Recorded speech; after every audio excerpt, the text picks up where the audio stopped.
How to unlink my bank account from Affirm. To unlink a bank account from Affirm, you would generally need to contact Affirm's customer support directly. Visit the Affirm website and look for a customer support page or contact information. You can find a customer support phone number or email address. When you contact customer support, be prepared to provide information to verify your identity. This might include personal details and information associated with your Affirm account. Clearly state that you would like to unlink your bank account from Affirm account. Provide any necessary details about the account you wish to unlink.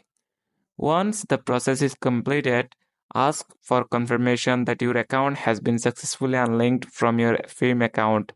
That's it. Thanks for watching the video.